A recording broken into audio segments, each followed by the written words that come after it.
natin, Aquarius, no? So, kamusta kayo dyan, mga Aquarius natin?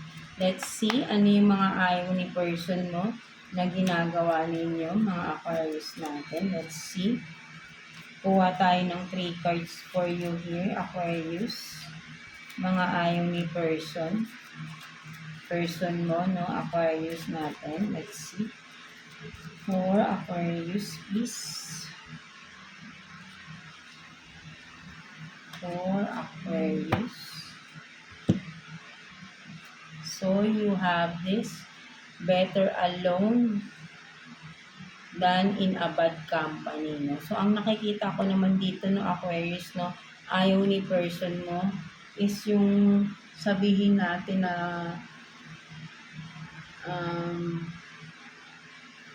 ayaw mo siguro, ayaw niya yung parang ayaw niya nung yung ugali niyo na parang gusto niyo lagi kayong nag-iisa. No, yung parang gano'n, no? Or, yeah, parang gusto na, or sabihin natin na ayaw ni person mong nakikisalamuha ka sa ibang tao, no? Mga Aquarius natin, or nakiki-hangout ka, no? Pwedeng sa mga friends mo, no?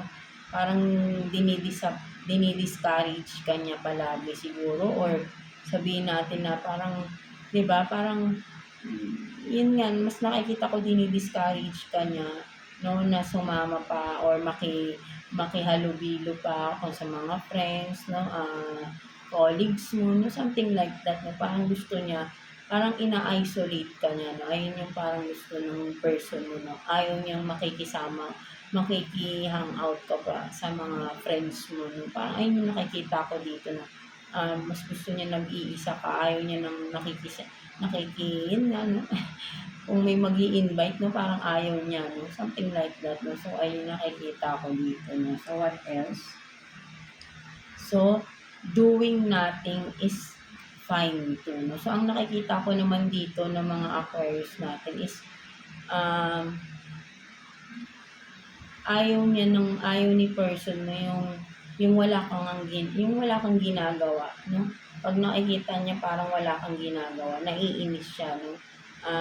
Maybe sinasabi mo wala naman ang gagawin, but then parang nabubisit siya na parang nakikita niyang relax ka, no? Something like that, no? Ayaw niya nang nakikita parang relax ka, no? Something like that, no? So, what else? Parang katulad kay Libra, no? Parang ayaw niyang nakikitang okay kayo, masaya kayo, no? Gusto niya naman nag-iisa kayo, no? Something like that, no? So, what else?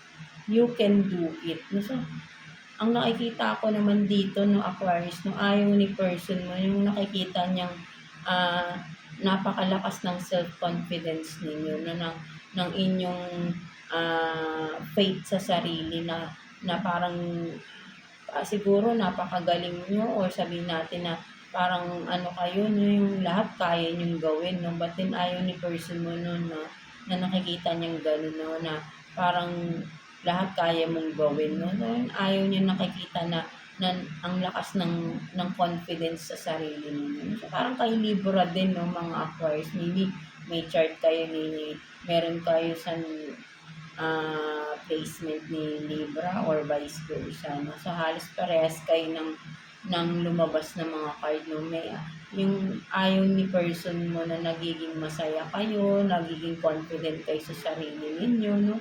Ayun yung nakikita ko dito, no, mga Aquarius natin. So, just take what's resonate for you, no, mga Aquarius natin. So, yeah, that's it for you, all signs, no? Ayun yung mga ayaw ni person ninyo na ginagawa ninyo, no?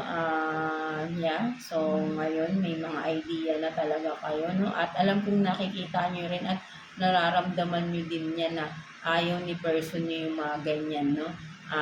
Alam nyo na kung ano yung dapat nyo gawin for some of you, no? Mga goddesses ko dyan. So, yeah, that's it for you, all signs. See you again sa ating reading, no? Sa next reading natin for you. So, yeah, God bless you all and thank you for watching, my goddesses.